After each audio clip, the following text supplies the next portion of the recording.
गुरुभ्यो नमः। आज दूसरा दिन है। साधकेन प्रदात्यं गुरो संतोषकारकं गुरोराराधनं कार्यं सजीवितं निवेदयत् कर्मणा मनसा वाचा नित्यमाराधयेत् गुरुं दीर्घदण्डो नमस्कर्ते निर्लज्जो गुरु सन्निधो। साधक का पहला और अंतिम कर्तव्य यही है कि वह वही काम करे जिससे कि गुरु को संतोष प्राप्ति हो सके। वह उसी प्रकार से सेवा करे जैसी गुरु को पसंद हो। वह उसी प्रकार से चिंतन करे जिस प्रकार से गुरु आज्ञा दे। उसके जीवन में आराधना, पूजा, प्रार्थना, सेवा और साधना केवल गुरु की ही होनी चाहिए। ऐसा होने पर वह समस्त सिद्धियों का स्वामी हो जाता है और उसके जीवन में किसी प्रकार की कोई न्यूनता नहीं रह पाती। शिष्य से भी लज्जा भावों का त्याग कर गुरु को दंडवत प्रणाम करे तथा नित्य ही मन वचन कर्म से शुश्रूषा करे। जो गुरु की आराधना करता है उसने जीवन में कितने ही नीचतम कार्य किए हों, धीरे धीरे वे सभी समाप्त हो जाते हैं। यदि उसे अपने जीवन में कुछ क्षणों के लिए गुरु चरणों में बैठने का सौभाग्य प्राप्त हो जाए तो यह उसके जीवन का पुण्य है और ऐसा अवसर प्राप्त होने पर वह निश्चय ही पूर्ण सफलता प्राप्त करने में समर्थ हो पाता है। अज्ञानतिमिरान्धस्य ज्ञानाञ्जनं शलाकया चक्षुरुन्मीलितं येन तस्मै श्रीगुरवे नमः।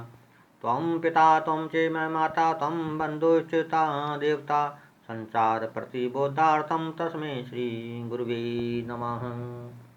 शिष्य के अज्ञान रूपी अंधकार से ग्रस्त नेत्र को ज्ञान रूपी अंजन शलाका से खोल देने वाले सद्गुरु को बारंबार नमन है। ना तो शिष्य को साधना करनी आती है, ना ही उसे पूजा करनी आती है और ना तो पूर्ण रूप से मंत्र का उच्चारण करना ही आता है। तब गुरु ही अज्ञान रूपी अंधकार के नाश के लिए एक दीपक प्रज्वलित करते हैं जो अज्ञान का दीपक होता है और जिसके प्रकाश से शिष्य का जीवन पूर्णतः जाज्वल्यमान हो जाता है।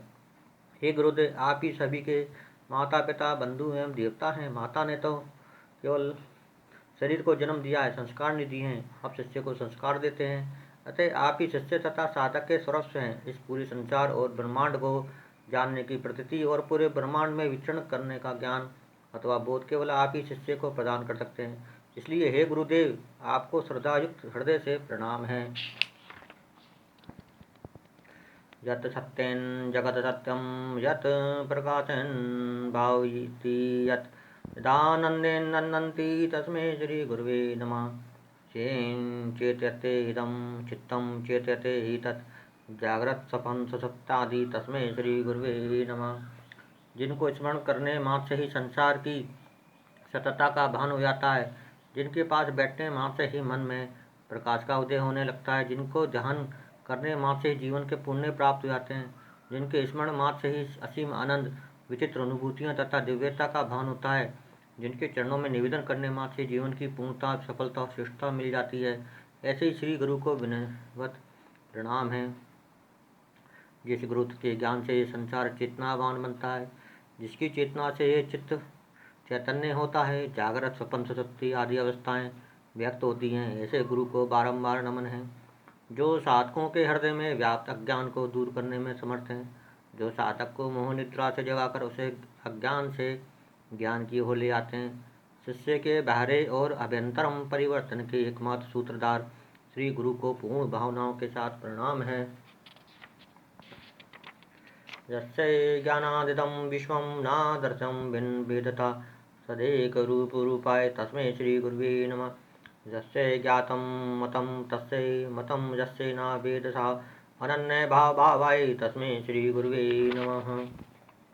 जिस गुरु के ज्ञान से यह दृश्यमान जगत भिन्न भिन्न प्रतीत होता है, उस सत्य स्वरूप और एकात्म रूप सद्गुरु को भावना में नमन है। गुरु शिष्य को अपने समकक्ष बनाने का ही सदैव प्रयास करते हैं, अतः उन्हें स्वयं सर्वप्रथम शिष्य के अनुरूप स्वरूप धारण करना पड़ता है।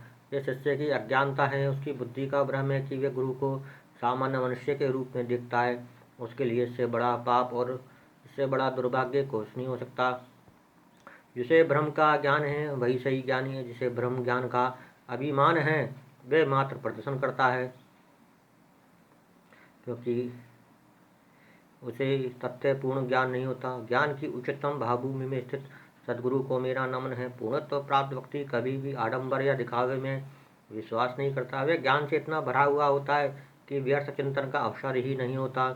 ऐसे व्यक्तित्व से ही यह सारा संसार सुशोभित और आह्लादित होता है। जस्य कारणरूपस्य कार्यरूपेण भाति यः कार्यकारणरूपाय तस्मै श्रीगुरुवे नमः। नानारूपमिदं सर्वं न केनापश्यति भिन्नता कार्यकारणता चेत् तस्मै श्रीगुरुवे नमः। श्री गुरुदेव के कारण रूप गुरु से ही यह संसार कार्य रूप प्रतीत होता है। इस प्रकार कार्य कारण स्वरूप उस सदगुरु को नमस्कार है।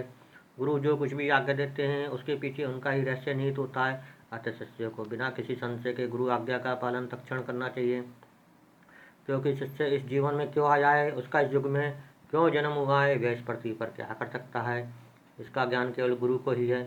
विभिन्न रूप तथा गुणों से युक्त यह संपूर्ण जगत गुरु से भिन्न नहीं है। इस जगत का प्रारंभ और अंत दोनों गुरु ही में निहित है। ऐसे कार्य और कारण स्वरूप गुरु को भक्ति भाव से नमन है। जैसे मकड़ी अपने शरीर से रेशे निकाल कर जाल बुनती हैं तथा अपनी इच्छा अनुसार उस जाल को अपने अंदर समेट लेती है, वैसे ही यह दृश्यमान विश्व प्रपंच गुरुत्व से ही उत्पन्न होता है, गुरुत्व में ही लीन हो जाता है। जय गुरुदेव।